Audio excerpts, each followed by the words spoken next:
Formal nang lumagda si Shake Milton sa isang 2 taong kontrata sa Partizan Belgrade, isa sa mga kilalang koponan sa ABA League at EuroLeague. Ang 27 years old guard ay naging free agent matapos siyang i-waive kamakailan ng Los Angeles Lakers upang bigyang daan ang pagpasok ni Marcus Smart sa kanilang roster. Sa nakaraang NBA season, nagtala si Milton ng average na 5.5 points, 1.8 rebounds at 1.8 assists sa loob ng 14.7 minutes per game. Naglaro siya ng kabuuang 57 games sa pagitan ng Brooklyn Nets at Los Angeles Lakers. Bagamat hindi naging malaking bahagi ng rotation, si Milton ay kilala sa kanyang scoring bursts at pagiging reliable backup guard. Sa kanyang paglipat sa Partizan Belgrade, inaasahang magkakaroon siya ng mas malaking papel sa koponan at posibleng muling mapatunayan ang kanyang halaga sa international stage. Ang Partizan ay regular na kalahok sa mga malalaking torneo sa Europe, kabilang na ang EuroLeague, kaya't malaking oportunidad ito para sa karera ni Milton. Samantala, masasabi nating isang malaking salamat ang dapat ibigay ng Phoenix Suns sa kanilang karibal na Los Angeles Lakers matapos ang mga kaganapang nagligtas sa kanila mula sa isang potensyal na pagkakamali. Ayon sa ulat ni Jake Fisher, interesado umano ang Suns na kunin si Ben Simmons pero agad itong nagbago nang mapunta muli sa kanila si Jordan Goodwin, isang move na naging posible lamang matapos i-waive ng Lakers si Goodwin upang bigyang daan ang paglagda kay Marcus Smart. Bagamat ayaw talagang pakawalan ng LA ang 6'3 guard na ito dahil sa ipinakita nitong potensyal, napilitan silang pumili at si Smart ang naging priority. Sa huli, ang desisyong iyon ang siyang nakapigil sa Suns na ituloy ang plano nila kay Simmons. Malayo na sa dating anyo ang 6'10 point forward na si Ben Simmons.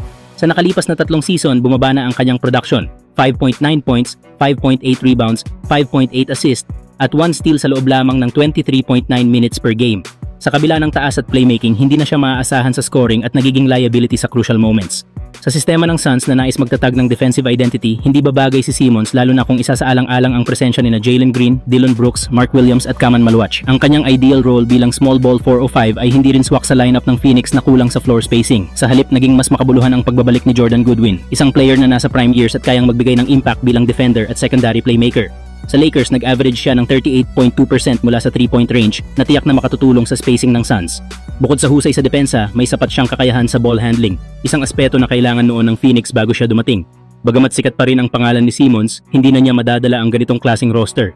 Mahirap siyang isingit sa mga lineup na kulang sa shooters at creators, eksaktong problema ng Suns sa ngayon. Kung totoo man ang ulat ni Fisher, tiyak na nakaiwas ang Suns sa isang malaking pagkakamali. Kahit pa minimum deal lamang ang posibleng ibigay kay Simmons, hindi iyon sapat para baliwalain ang masamang fit. Sa loob ng nakaraang 2 season, damang-dama ng Suns fans kung gaano kahirap maglaro na hindi tugma ang mga piyesa. Sa pagkakataong ito, malinaw na natuto na ang pamunuan ni Matt Ishbia. Kasalukuyang puno na ang 15-man roster ng Phoenix Suns matapos idagdag sina Jordan Goodwin at Jared Butler. Bagamat posible pa rin silang gumawa ng moves para makaiwas sa luxury tax, maaaring ipagpaliban muna ito hanggang mid-season. Ang mahalaga, wala na sila sa Ben Simmons sweepstakes at dapat lang na matuwa ang mga tagahanga. Sa huli, dapat talagang pasalamatan ng Suns ang Lakers. Kung hindi dahil sa kanilang desisyon na i-waive si Goodwin, baka nasa Phoenix na ngayon si Simmons at may maling akalang magiging pangunahing pyesa siya ng bagong kabanata ng Suns.